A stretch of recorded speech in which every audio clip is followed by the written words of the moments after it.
राधे राधे दोस्तों। तो आज मैं आई हूँ यहाँ पे इस्कॉन टेम्पल और यहाँ पे अंदर बहुत ही अच्छा सा कान्हा जी के जन्माष्टमी के उत्सव में बहुत ही अच्छा सा ये देखिए बहुत दृश्य प्रस्तुत किया जा रहा है। ये नरसिंह भगवान जी की कहानी पे आधारित है, जो मतलब यहाँ पे बच्चे आना चाहे आ सकते थे, पार्टिसिपेट कर सकते थे। तो मैं भी यहाँ आई थी तो मैंने देखा कि बच्चे बहुत ज़्यादा अच्छे से पार्टिसिपेट कर रहे हैं, छोटे छोटे से और कुछ बड़े लोग भी पार्टिसिपेट कर रहे थे। तो ये देखिए किस तरीके से एक्चुअली यहाँ पे ये ना दूसरे लैंग्वेज में है, इसीलिए मैंने इसका साउंड ऑफ किया है। ये तेलुगु में है और ये क्या हो रहा है, नरसिंह भगवान जी के लिए जब प्रहलाद जी ने बुलाया ना, तो इस तरीके से सारी चीज़ें दर्शाई गई हैं। तो प्रहलाद जी जब बहुत परेशान होते हैं तो वहाँ का दृश्य दिखाया गया है कि कैसे नरसिंह भगवान जी आके उसको बचाते हैं। ये देखिए किस तरीके से उन्होंने संहार किया। और इसीलिए बोला जाता है कि जो देहरीज होती है, जो देहरी होती है घर की, उस पर कभी नहीं बैठना चाहिए, क्योंकि वो जो हिरण्यकश्यप था वो न दिन में मर सकता था, न रात में, न पुरुष से, न नारी से, न मानव से, न पक्षी से। इसीलिए उनको ये रूप धारण करना पड़ा था मानव जाति के उद्धार के लिए। तो अगर आपकी भक्ति में शक्ति है और आप सब कुछ कर सकते हैं और आपको पता है कि आपको कैसे जाना है, तो कुछ भी पाना कठिन नहीं होता है। देखिए भगवान भी अपने आप आ गए, ऐसा कहा जाता है कथाओं में। तो उसी को पूरा बहुत ही अच्छा चित्रण किया है। मुझे तो बहुत अच्छा लगा, मुझे तो मन ही नहीं हो रहा था कि मैं वहाँ से हट के जाऊँ। ये देखिए, आहा, आप लोग भी दर्शन करिए। साक्षात आप जब मंदिर में इस तरीके की चीज़ें होते हुए देखते हैं ना, तो लगता है कि हाँ, बच्चों को सिखा भी रहे हैं, इनका स्कूल भी है, बहुत अच्छी चीज़ें करवा रहे थे। तो ये देखिए पूरा प्रोग्राम चल रहा था।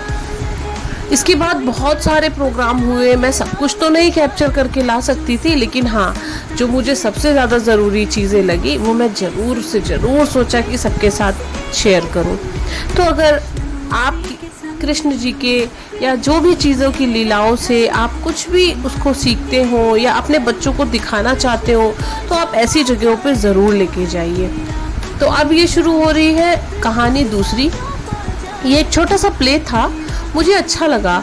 ये इसमें जो कुंती माता जो है वो अपने पुत्रों को कुछ समझाने की कोशिश कर रही थी, लेकिन जब नहीं मानते हैं तो कृष्ण जी बोलते हैं कि देखो, धर्म युद्ध में अपने अपनों को ही मारना पड़ता है, चाहे वो आपके भाई हो या आपको कोई भी हो, आपको युद्ध तो करना ही पड़ेगा। तो यहाँ पे वही युद्ध को दर्शाया जा रहा है कि जब सामने आपके अपने ही क्यों ना गलत कर रहे हो, तो हमें सच का साथ देना चाहिए। तो उसी पे आधारित ये एक और प्ले था, बहुत ही इंटरेस्टिंग प्ले था। इस तरीके के प्ले में ले जाने से क्या होता है कि बच्चों को सीखने के लिए होता है, क्योंकि हमारे टाइम में तो पहले टीवी में बहुत ये सारी चीज़ें चलती थी, पर आज के टाइम में ये सारी चीज़ें करना थोड़ा सा मुश्किल हो गया है। तो इसीलिए हम कोशिश करते हैं कि छोटे छोटे बच्चों को या हम खुद भी इस तरीके की चीज़ों को पार्टिसिपेट करें। ये देखिए छोटे छोटे से दृश्य कितने बढ़िया लगते हैं और बहुत भीड़ थी। और आपको पता है, जब हम वहाँ बस रास्ते में पहुँचे ही वैसे ही इतनी ज़ोर से बारिश शुरू हो गई कि ऐसा लगा कि बस आज तो दर्शन मिलेंगे ही नहीं। लेकिन हमने भीगते हुए बहुत ही अच्छे से दर्शन किए। बहुत ही अच्छे से दर्शन होने के बाद हम इस प्रोग्राम में बैठे आके, जो कि इतना ज़्यादा अच्छा था, मन भावन था कि यहाँ से उठने का मन नहीं कर रहा था।